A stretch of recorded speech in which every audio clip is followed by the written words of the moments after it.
नमस्कार, कसे आहात? मस्त असाल. आज मी माझ्याकडे जे पितळेचे प्लांटर्स आहेत तर त्यांना मी स्वच्छ करणार आहे. झाडं खूप झाली आहेत आणि प्लांटर्स कमी आहेत, तर आता किती प्लांटर्स आणणार, म्हणून मग घरच्या घरीच आपण काहीतरी ॲडजस्ट करावं म्हणून मी म्हटलं पितळेचे माझ्याकडे बकेट आहे तर ते वापरायला काढेल. आणि जसे जसे प्लांट्स वाढत जातील तसे तसे मी प्लांटर्स, माझ्याकडे पितळेची भरपूर भांडी आहेत तर तसं मी एक एक काढत जाईल आणि दिसायला पण छान दिसतं. आणि आता प्लांट्स पण खूप झाले तर आता किती प्लांटर्स आणणार, म्हणून म्हटलं घरच्या घरीच आपण काहीतरी ॲडजस्ट करावं. तर माझ्याकडे आहेत पितळेच्या वस्तू तर त्याच मी प्लांटर म्हणून यूज करणार आहे. आणि जे आहेत त्यांना मी नेहमी घासत नाही. जसे ज्या पितळेच्या वस्तू आहेत त्या खराब होत आल्या तर मी तेव्हा साफ करते. नेहमी तर पॉसिबल नाही आहे साफ करणं, त्यामुळे म्हटलं आज मी ते करते. पितळेची समई आहे तर ती मी पाडव्यालाच साफ केली होती तर ती आता मी करत नाही आहे. फक्त पितळेचे जे प्लांटर्स आहेत ते वाले आणि एक बकेट काढले मी तर ती, आणि म्हटलं झाडं थोडीशी इकडे तिकडे चेंज करावं. चला तर मग व्हिडिओला सुरुवात करूया. नमस्कार, कसे आहात? मस्तच असाल. आता हे जे प्लांटर्स आहेत ते मी किचनमध्ये घेऊन जाते, म्हणजे मला तिथे व्यवस्थित धुता येईल आणि घासून पण घेता येईल. तर हे जे प्लांट्स आहेत ना, हे मी सगळे कटिंग करूनच लावले आहेत आणि ह्यांना कधी मी उन्हात ठेवते थोड्या वेळसाठी, त्यामुळे ह्यांची छान ग्रोथ होते. हे जे पितळेची भांडी आहेत ती किती काळी झाली आहेत, तर रोज तर होत नाही घासणं, म्हणून मग मला असं जेव्हा खराब दिसतात ना तेव्हाच मी घासायला घेते. पण घासल्यानंतर नवीन दिसतात, एकदम छान दिसतात आणि पूजा रूममध्ये छान दिसतात पितळेच्या अशा वस्तू.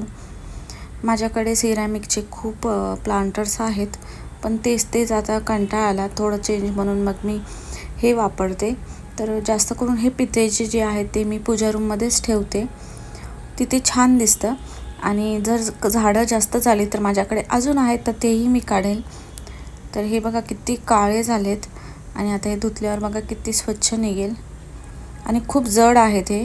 तर ही बकेट मी काढली आता वापरायला आणि ही जास्त एवढी काळी नाही झाली आहे, थोडं जरी घासलं तरी स्वच्छ निघून जाईल. आणि मी ना पितळेची जी भांडी आहेत किंवा तांब्याची जी भांडी आहेत तर त्यांना मी वर ठेवलं आहे किचनमध्ये आणि त्यांना प्लॅस्टिकमध्ये असं गुंडाळून ठेवलं आहे, जेणेकरून हवा नाही लागणार आणि त्याने काळी नाही पडणार. बाहेर भांडी जर ठेवली ना तर काळी पडतात, पण ती जर अशी घासून जर पिशवीत गुंडाळून जर ठेवली ना तर ते तशाचे तसेच राहतात, आपण जसे धुवून ठेवतो तसेच.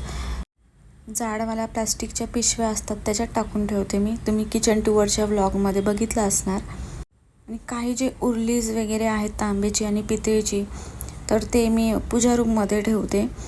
आणि ही जी मोठी भांडी आहेत तर ती किचनमध्ये. आणि हे बघा घासल्यावरनं स्वच्छ निघून जातं.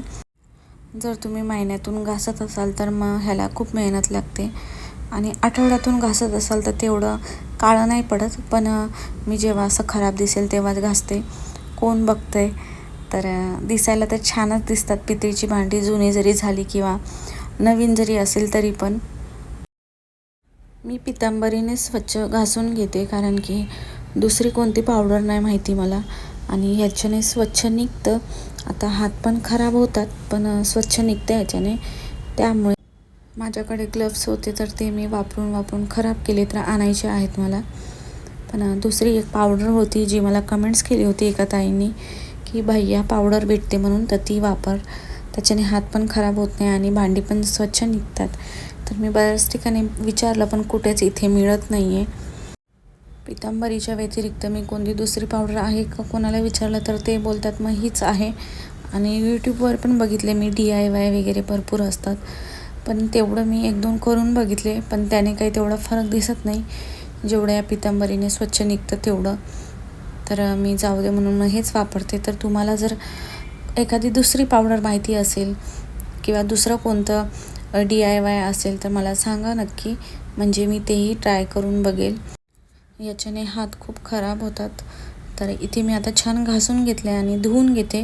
तर आतून आहे ना जास्त मी घासलं नाही आहे, आतून त्याचा कलरच तसा आहे आणि जेवढं निघेल तेवढं मी घासलं आहे. बेसिनमध्ये जरा जागा कमी झाली आहे त्यामुळे थोडा अवघड होते धुवायला. स्वच्छ धुवून घेते, नाहीतर मग पितांबरीचे पांढरे डाग दिसतात त्याच्यावरती. आणि धुवून झाल्यावर मग पुसून घेणार. पितळेची तांब्याची भांडी पुसून घेतल्यावरच मग त्याच्यावर डाग नाही राहत, नाही तर पाण्याचे डाग खूप लवकर दिसतात त्याच्यावरती. नंतर मी उरली घासून घेते, याला दुसरं काय म्हणतात. आणि हे तुम्हाला दिसत असेल काळं काळं साईडने, तर हे जॉईंट केलेलं आहे, त्यामुळे तिथे दिसतंय ते जॉईंट आहे म्हणून. आणि इथे ना जरा पाणी लीक होतं ह्याच्यातून, त्यामुळे मग मी ह्याला टाके मारून आणले होते दिवाळीच्या वेळेस. आधी तर मी वापरत नव्हती, मी या घरात आल्यावरच हे वापरायला काढलं होतं. जेव्हा मी ह्याच्यात पाणी टाकलं होतं तर पाणी लीक होत होतं, तर मी इथे जवळच ना पितळी भांडीची दुकानं आहेत, तर तिथे मी विचारलं होतं की पाणी लीक होतं आहे तर त्याला काय करता येईल. तर त्याने सांगितलं होतं की त्याला आम्ही टाके मारून देतो. तर त्याला छान त्याने टाके मारून दिले आहेत, जास्त काही पैसे घेत नाही. तर छान त्याने टाके मारून दिले, तेव्हापासून मग आता पाणी लीक होत नाही. आणि ह्याच्यात मी झाडं वगैरे ठेवते आणि काही सण वगैरे असेल ना तर मग ह्याच्यात पाणी भरून फुलं वगैरे टाकते त्याच्यामध्ये, छान दिसतं तसं. तुम्ही पूजा रूमच्या टूरच्या ब्लॉगमध्ये बघितलं असणार. तर हे मधून आहे ना थोडंसं लागेल म्हणून मी वरवर घासते, आणि हे टाके मारल्यामुळे ना तेवढा भाग पूर्ण काळा दिसतो, तर ते निघत नाही आहे. मी घासणीने वगैरे पण घासून बघितले पण ते जास्त निघत नाही, तर जेवढं निघते तेवढं मी घासते. तसं पण ते काळं होणारच आहे परत. सिंक छोटं असल्यामुळे मला हे व्यवस्थित धुता येत नाही, पण मी आता व्हिडिओ करते तर त्यामुळे म्हटलं इथे धुते, नाहीतर मी किचनच्या गॅलरीतच व्यवस्थित बसून तिथे घासून धुवून घेते.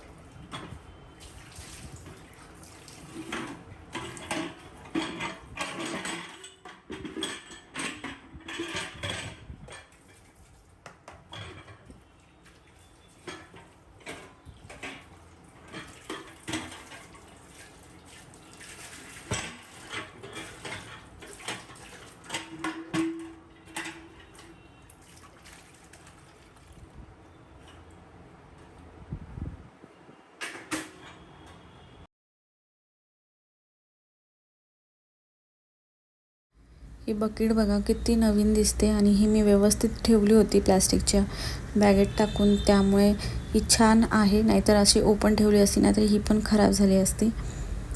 तर हिला जास्त मेहनत नाही लागत, ही छान स्वच्छ निघून जाते. तर हे जे पितळेची वस्तू आहेत तर ह्यांना घासायला तर मेहनत लागते, पण घरात याच वस्तू छान दिसतात. सिरॅमिकचे प्लांटर्स माझ्याकडे खूप आहेत, आणि मला तेच आता नको होते, कंटाळा आला होता. आणि मी किती आणणार सिरॅमिकचे प्लांटर्स, त्यामुळे म्हटलं आता आपण घरीच काहीतरी जुगाड करायचा. तर माझ्याकडे ही बकेट होती, तर मी ही काढली मग वापरायला. आणि माझ्याकडे अजून आहेत, तांब्याची उरली आहे, पितळेची उरली आहेत, आणि तांबे पितळेची भांडी पण आहेत.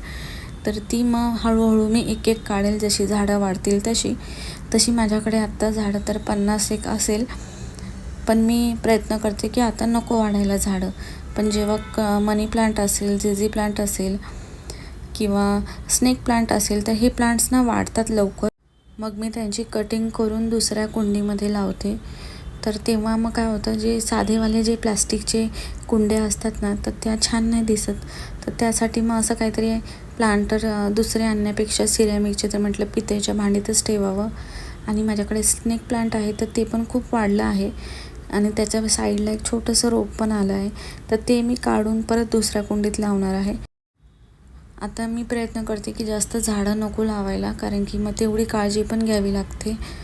जशी लहान मुलांची आपण काळजी घेतो तशीच झाडांच्या बाबतीत आहे. त्यामुळे आता मी जास्त झाडं लावणार नाही, जे आहेत त्यांना त्यांचीच छान वाढ करणार आहे. आणि आता मनी प्लांट आहेत ना ते पण भरपूर वाढले आहेत. तर जेव्हा जास्त वाढायला लागलं ना तर त्यांना कटिंग करावंच लागतं, नाहीतर मग त्याची पानं आहेत ना छोटी येतात, नाहीतर मग पिवळी पडतात. तर त्यामुळे मग ते कटिंग केल्यानंतर मग फेकावं लागेल. मग फेकू तर वाटत नाही मला, त्यामुळे मग मी लावूनच टाकते झाडं. मी बोलते तर झाडं आता वाढल्यावर कटिंग करून लावायची नाही, पण वाढल्यानंतर फेकू वाटत नाही. ज्यांना गार्डनिंग आवडतं त्यांना माहितीच असणार की जेवढी झाडं लावू ना तेवढी चांगली वाटतात. आणि आमच्या घरात आम्हाला दोघांनाही खूप झाडे लावायला आवडतात. एखाद्या रूममध्ये जर सुकसुकाट वाटत असेल तर झाडं लावली ना तर खूप छान वाटतं, आणि रूमला पण छान लूक येतो. इथे माझी भांडी आता घासून झाली आहे, तर मी यांना पुसून घेते आणि आता एका साईडला मी जेवण पण बनवायला घेते. आता टाईम झाला आहे स्वयंपाक करायचा आणि चिकू पण येईल आता क्लासवरून, मग त्याला आणायला भूक लागेल. तर मग एका साईडला मी कुकर लावते, मग हे एका साईडला सुकेल आणि एका साईडला मग माझा स्वयंपाक होऊन जाईल. आणि हे फॅनखाली छान सुकू देणार आणि नंतर मग याच्यात झाडं ठेवते मी. मग तुम्हाला दाखवते मी कसं ठेवलं आहे. आणि पूजा रूम बघा खूप छान दिसते पितळेच्या वस्तू ठेवल्यावरती.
ही अशी छान भांडी निघाली आहे. तर ह्यांना आता मी थोडा वेळ सुकू देईल आणि नंतर मग त्याच्यात मी झाडं ठेवेल.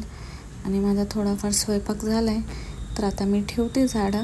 तर झाडांची जागा मी बदलत राहते, कारण की तेच झाडं नको वाटतात. थोडं चेंज केलं ना छान वाटतं. आणि बकेटमध्ये ना हे स्नेक प्लांट खरंच खूप छान दिसते. आणि स्नेक प्लांट खूप वाढले, तर त्याला पण मी आता दुसऱ्या कुंडीमध्ये लावणार आहे थोडंसं कट करून. तर आता मी स्वयंपाक बनवायला घेतले, तर इथे मी मेथीची आणि तोंडलीची मिक्स भाजी बनवते. त्याच्यासाठी मी मेथी पाण्यात अशी भिजत ठेवते थोडा वेळ खडा मीठ टाकून. जी काही माती वगैरे लागली असेल तर ती स्वच्छ निघून जाईल म्हणून. आणि तोंडलीमध्ये पण मी थोडंसं मीठ टाकलं होतं, खडा मीठ मगाशीच मी ठेवलं होतं. तर आता मी भाजी बनवते. भाजी एकदम सिंपल रेसिपी आहे.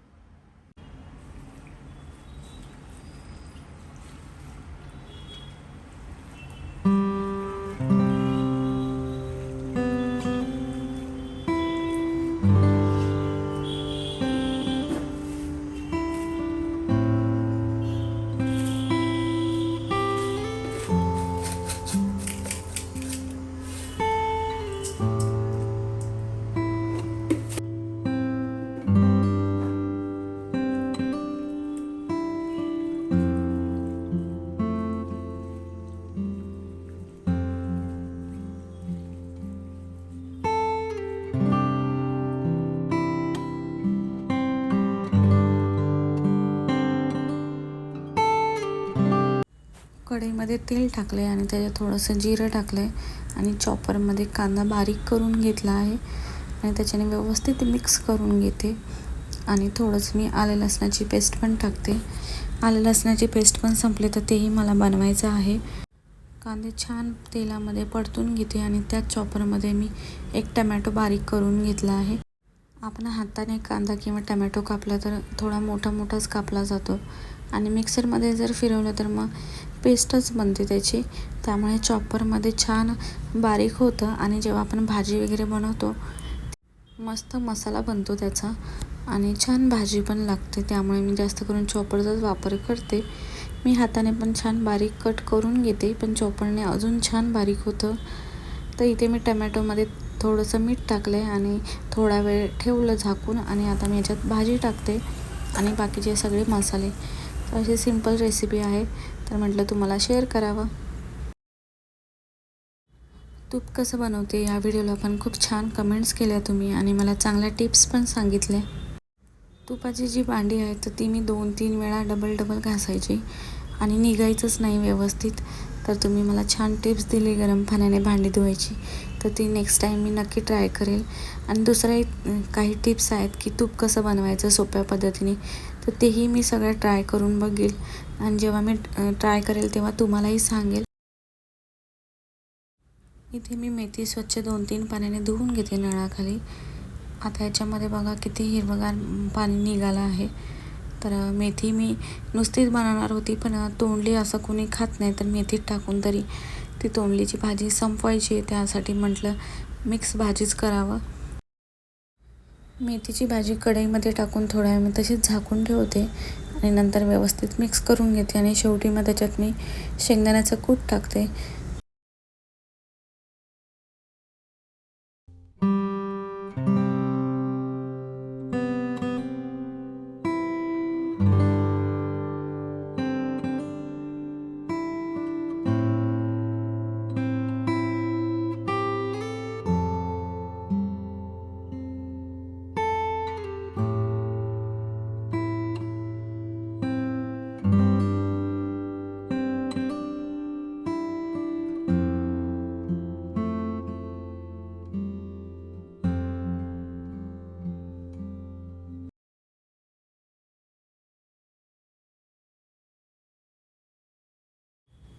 तर हे असं दिसतंय आपलं पूजा रूम.